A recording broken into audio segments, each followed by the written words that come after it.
O Evangelho de Tomás é uma história sobre o menino Jesus, e é absolutamente fascinante, completamente estranha e totalmente fictícia. Durante mais de 2000 anos, existiram segredos sobre a vida de Jesus que foram intencionalmente excluídos da Bíblia.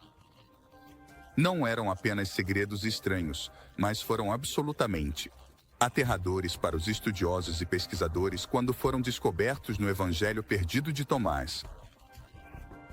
Segundo o Evangelho de Tomás, Jesus tinha um irmão gêmeo chamado Judas Tomás, o quinquagésimo.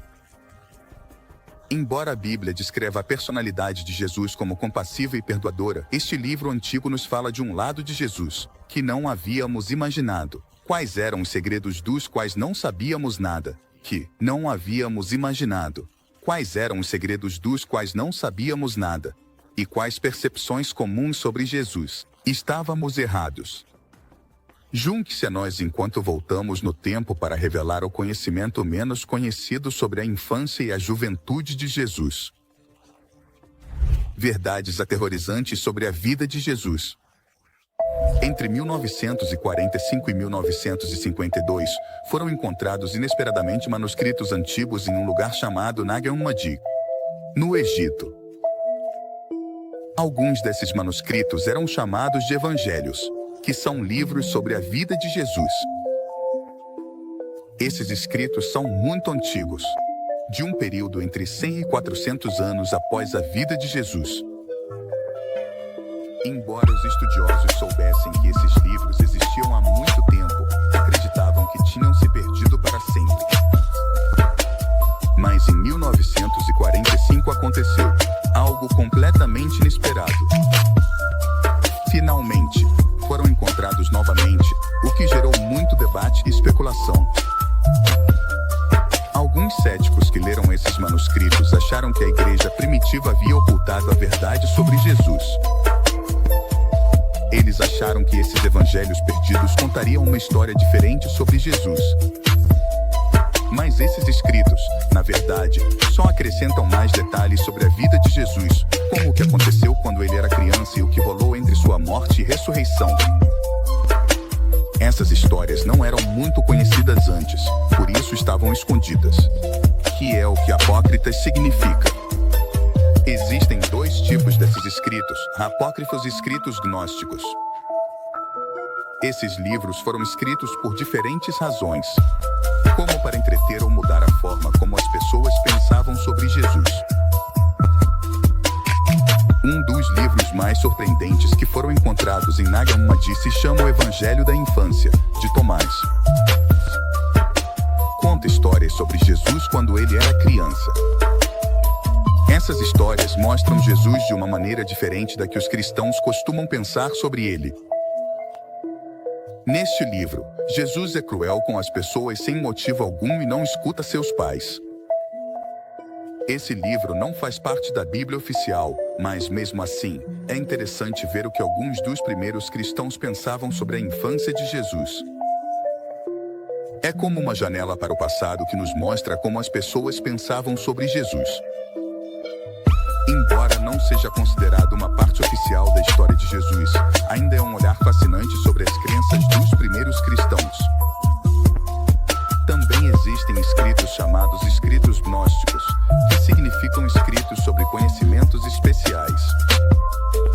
Esses escritos mostram Jesus como um mestre sábio que compartilha conhecimentos secretos. Dos escritos gnósticos muito conhecidos são o Evangelho de Tomás e o Evangelho de Judas. No Evangelho de Judas, Jesus pediu a Judas que o traísse. O Evangelho de Tomás também contém algumas palavras surpreendentes. Em um momento, Pedro diz que as mulheres não valem tanto quanto a menta, mas Jesus responde dizendo que vai ajudar Maria, uma discípula, a ser como os homens para que ela possa entrar no céu. Esses escritos são bem diferentes. Diferentes do que diz a Bíblia. Se encaixam com as crenças gnósticas, mas não com o que lemos na Bíblia. Os escritos gnósticos costumam conter ideias e citações incomuns que não se alinham com a história tradicional de Jesus. Mostram um lado completamente diferente de Jesus. A igreja cristã primitiva conhecia os evangelhos apócrifos e gnósticos, mas os rejeitou, porque foram escritos muito depois que os seguidores originais de Jesus faleceram. Esses escritos também continham ideias estranhas e incorretas que não se alinhavam com os verdadeiros ensinamentos de Jesus. Os primeiros líderes cristãos, como Irineu, que viveu no ano 180 d.C., reconheceram que esses escritos eram pouco confiáveis e falsos, embora esses evangelhos perdidos sejam interessantes do ponto de vista histórico. Não nos fornecem informações precisas sobre o verdadeiro Jesus. Os escritos do Novo Testamento continuam sendo as fontes mais confiáveis e antigas que nos falam das verdadeiras palavras e ações de Jesus. São os melhores testemunhos da vida e dos ensinamentos de Jesus. E podemos confiar que nos darão uma verdadeira compreensão de quem era Jesus e o que ele ensinou. Mas não parou por aí. Inclusive, antes da grande divisão entre católicos e protestantes, a igreja cristã primitiva já estava dividida. Os diferentes grupos tinham ideias distintas sobre o que era o cristianismo, como quem era Deus, como ele se relacionava com as pessoas e como as pessoas deveriam adorá-lo. Esses grupos costumavam discutir e às vezes até brigar entre si. Um grupo que se considerava uma grande ameaça para a igreja dominante eram os gnósticos. Durante as lutas e discussões, muitos dos escritos gnósticos se perderam. Mas depois houve uma grande descoberta em Nagandi que traz uma nova luz sobre as crenças dos gnósticos. Essa descoberta nos ajudou a entender melhor os primeiros tempos do cristianismo e como ele se desenvolveu ao longo do tempo. A Bíblia mudou muito desde então, e nossa compreensão de Jesus também mudou. Mas os escritos gnósticos encontrados em Nag Hammadi nos permitiram vislumbrar um lado diferente do cristianismo, que até então era desconhecido. O Evangelho conta uma história sobre Jesus. Quando tinha apenas 5 anos, ele pegou água de um riacho e construiu pequenos lagos. Depois, ele fez pássaros de barro e eles ganharam vida e saíram voando. Mas uma criança que estava por perto ficou brava e usou um pau para agitar a água. Jesus ficou tão bravo que amaldiçoou o menino e disse que ele murcharia como uma árvore e nunca mais teria folhas, raízes ou frutos. E foi exatamente isso que aconteceu com o menino. Depois que Jesus amaldiçoou o menino, fazendo com que ele murchasse, ele continuou caminhando pelo povoado. Outro menino esbarrou acidentalmente nele, e Jesus também o amaldiçoou, dizendo que sua vida seria encurtada. A vida do menino foi encurtada. O menino caiu imediatamente no chão, morto. Os pais do menino estavam aflitos e foram reclamar com o pai de Jesus, José. Disseram a ele que Jesus havia matado 2 crianças no povoado naquele dia. Se preocupou e levou Jesus para longe para repreendê-lo. Ele perguntou por que Jesus continuava fazendo essas coisas terríveis e fazendo as pessoas sofrerem e o odiarem. Mas Jesus respondeu que José não estava dizendo suas próprias palavras e que ele ficaria em silêncio por causa disso. Mas ele prometeu que, de qualquer forma, essas pessoas seriam punidas. Então Jesus fez com que os pais do menino ficassem cegos. Ao longo dos evangelhos da infância, Jesus discute com os mestres e as pessoas responsáveis, se contradizendo e se humilhando. Ele até faz isso com seus próprios mestres, deixando José frustrado e se perguntando quem pode controlar e ensinar Jesus. O evangelho da infância segue um padrão em que Jesus realiza 3 milagres e depois ensina uma lição. Os milagres têm significados mais profundos, mas as lições são simples. Jesus fala diretamente ao grande. O autor usa as palavras de Jesus para deixar clara a mensagem. Depois de um tempo, José pediu a um mestre chamado Zaqueu que ajudasse Jesus a aprender valores importantes, como amar as pessoas da sua idade, respeitar as pessoas mais velhas e honrar os mais velhos. questionar Jesus, começando pelo mais básico, como o alfabeto. Mas Jesus o surpreendeu ao questionar os conhecimentos de Zaqueu. Ele até corrigiu seus erros e zombou dele. Zaqueu ficou chocado e envergonhado com as palavras de Jesus. Zaqueu não conseguiu continuar ensinando Jesus, porque parecia saber mais do que seu mestre. No começo, Jesus usou seus poderes para machucar as pessoas.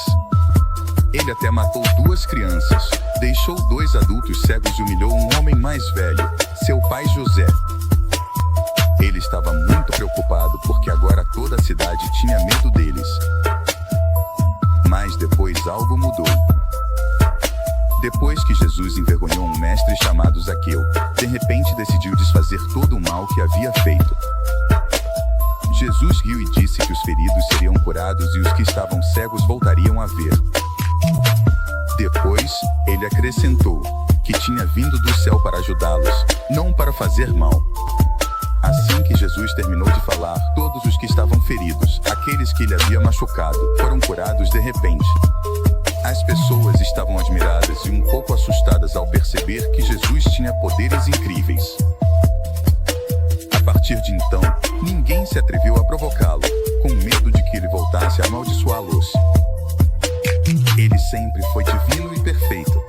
Por isso, as histórias sobre a infância de Jesus talvez não tenham como objetivo mostrar seu aprendizado e crescimento, mas sim mostrar Jesus como um homem.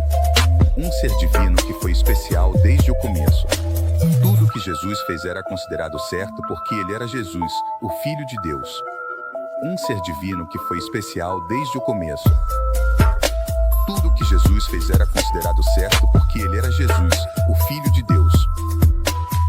Isso significa que as histórias sobre a infância de Jesus não têm como objetivo nos ensinar sobre seu crescimento pessoal, mas sim nos mostrar sua natureza divina e sua autoridade.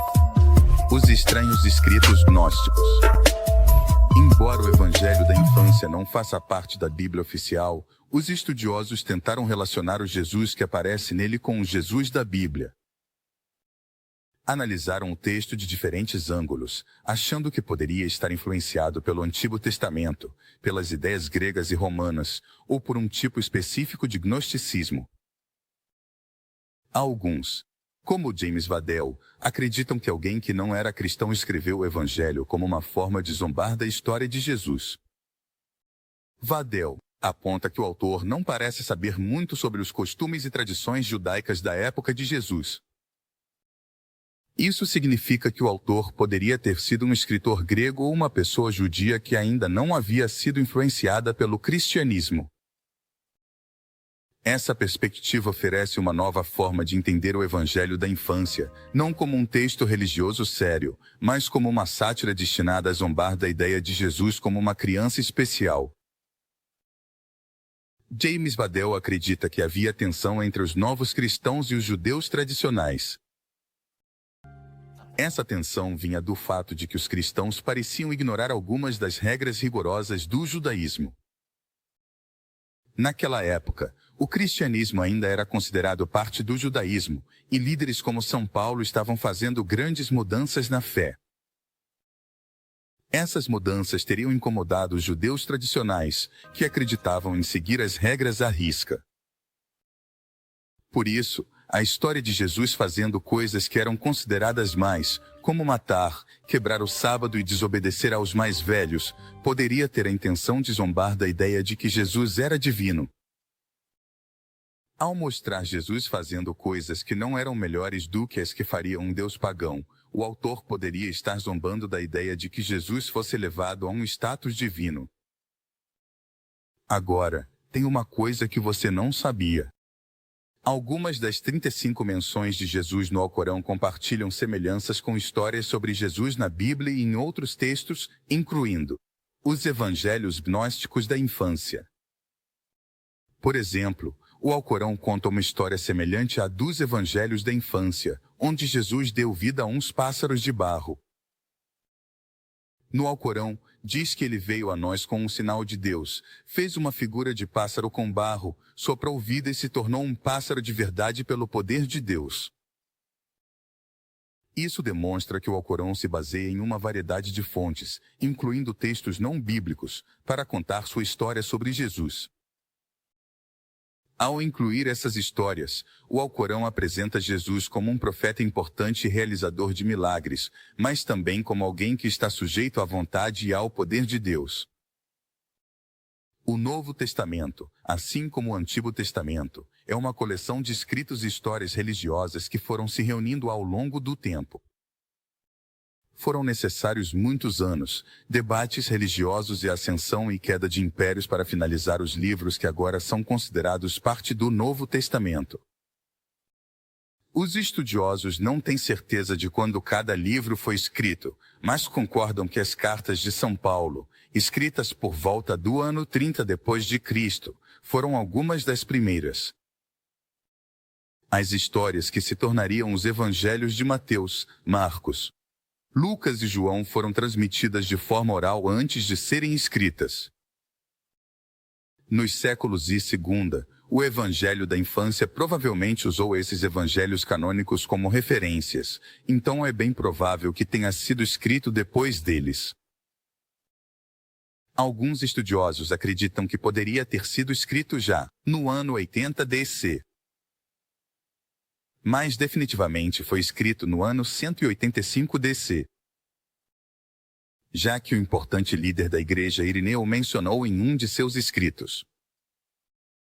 Mas é possível que Irineu estivesse se referindo às histórias em si, que provavelmente foram transmitidas oralmente por muitos anos antes de serem escritas, em vez do evangelho escrito real. Isso significa que a data e o momento exatos da criação da Igreja de Israel e da composição dos evangelhos da infância ainda são incertos. Mas isso não é tudo. As pessoas costumam pensar nos gnósticos como um grupo de pessoas místicas que acreditavam que o mundo físico era mau e que o Espírito de Jesus não teria um corpo físico.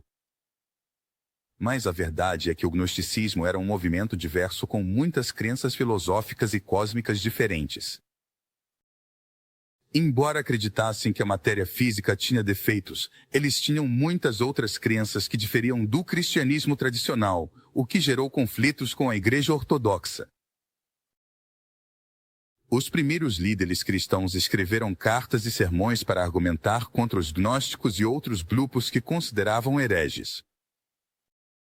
A influência dos gnósticos caiu rapidamente, depois que o imperador romano Constantino se converteu ao cristianismo. Os bispos cristãos ganharam poder dentro da estrutura do império e o usaram para proibir certas seitas cristãs nos livros que apoiavam suas crenças. O Evangelho da Infância de Tomás poderia ter estado entre os livros proibidos. Isso demonstra como a igreja cristã primitiva tentou estabelecer sua autoridade e definir o que era considerado cristianismo aceitável, rejeitando crenças e escritos alternativos como o Evangelho da Infância. Os evangelhos canônicos de Mateus, Marcos, Lucas e João incluem relatos sobre a primeira infância de Jesus, mas nenhum deles se concentra apenas na sua infância. No entanto, nos textos gnósticos, vários evangelhos são dedicados completamente à juventude de Jesus.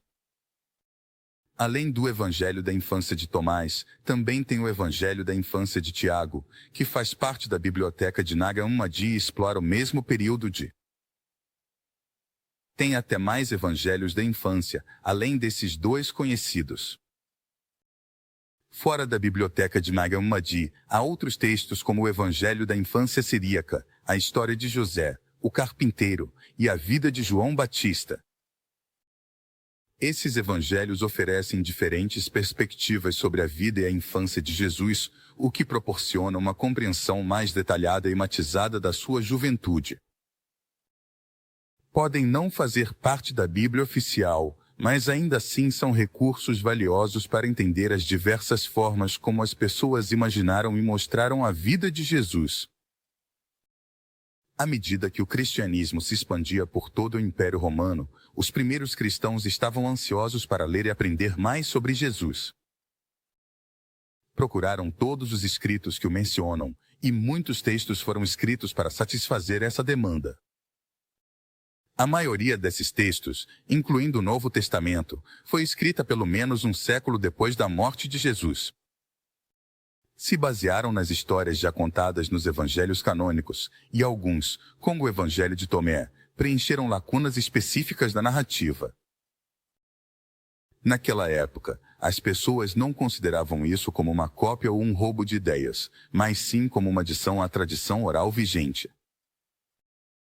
Só muito depois, após muitos anos de debate e confusão, é que o Novo Testamento se tornou o texto unificado que reconhecemos hoje. Os primeiros cristãos viam esses escritos como contribuições para a sua compreensão de Jesus, e não como relatos contraditórios.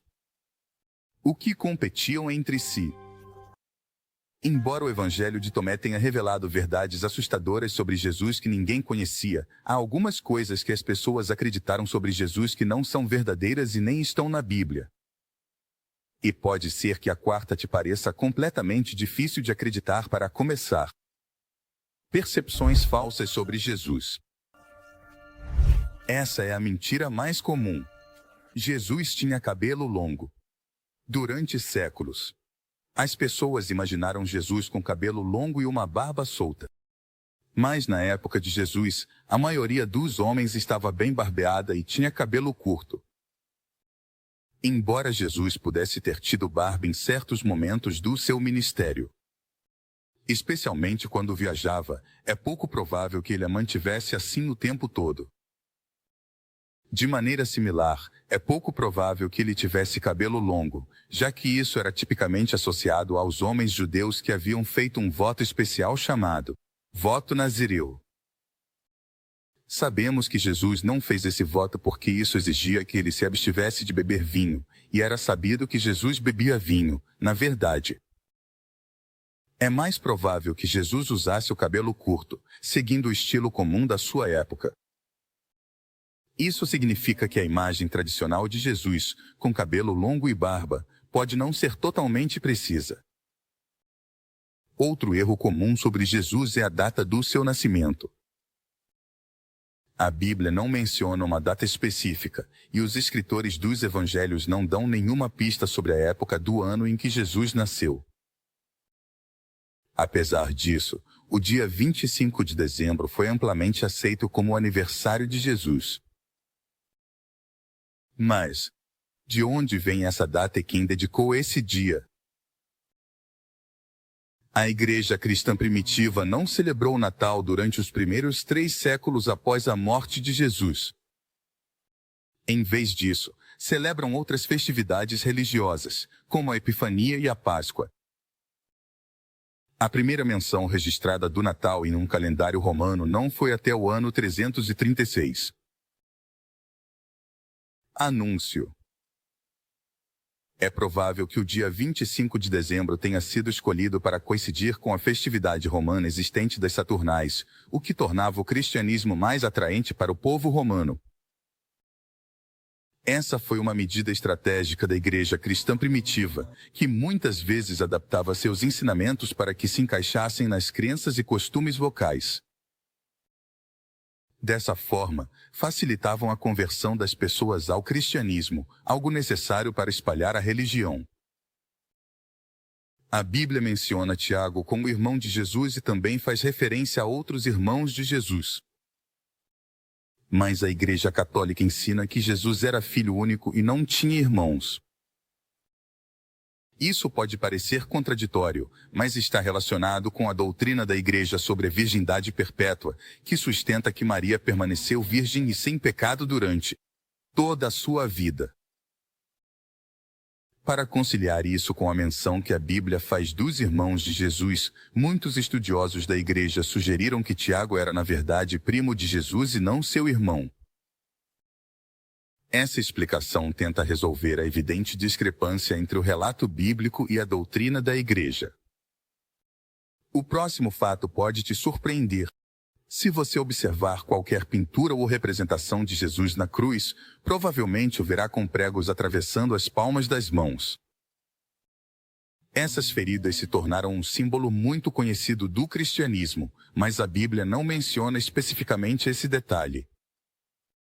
Na verdade, se alguém fosse crucificado com as mãos, o peso do seu corpo provavelmente faria com que os pregos atravessassem suas mãos, tornando impossível permanecer na cruz.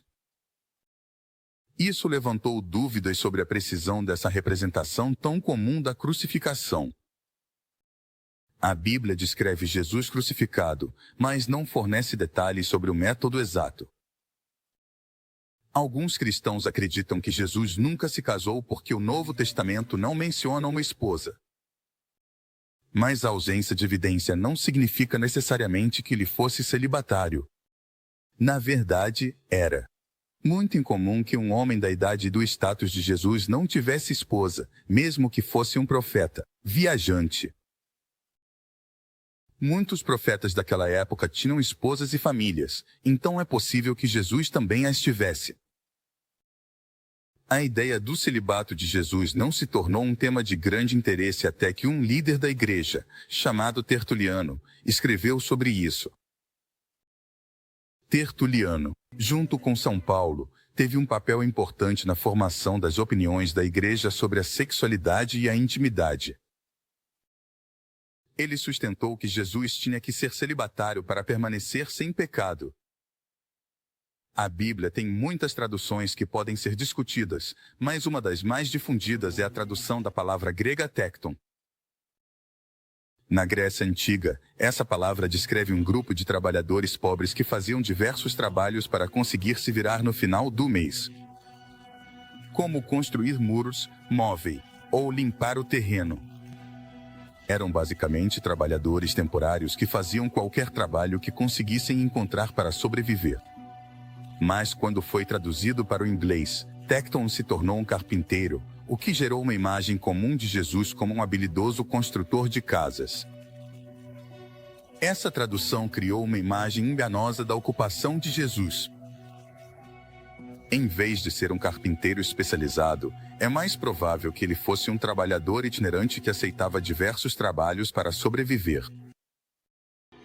Nossa imagem popular de Jesus vem da arte renascentista italiana, que o retrata ele e a outras figuras bíblicas como europeus do século XV. Esses artistas não fizeram nenhuma tentativa de retratar com precisão a aparência de Jesus, em vez disso, pintaram-no como um europeu de pele branca. Mas Jesus era, na verdade, um judeu do Oriente Médio, provavelmente com pele morena mais escura. Ele não teria os traços europeus que costumamos ver nas pinturas. Jesus é retratado com túnicas longas, mas essas eram para ricos. Como? Ele é frequentemente retratado usando túnicas longas, mas estas só eram usadas pelos ricos em ocasiões especiais.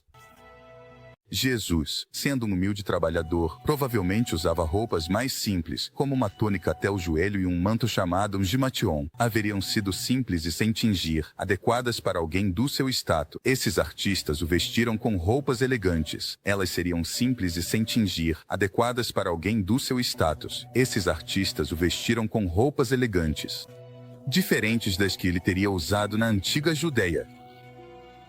Você acha que os relatos do Evangelho de Tomás sobre a personalidade de Jesus são verdadeiros? E quais das suas ações você não esperava, levando em conta como a Bíblia o vê?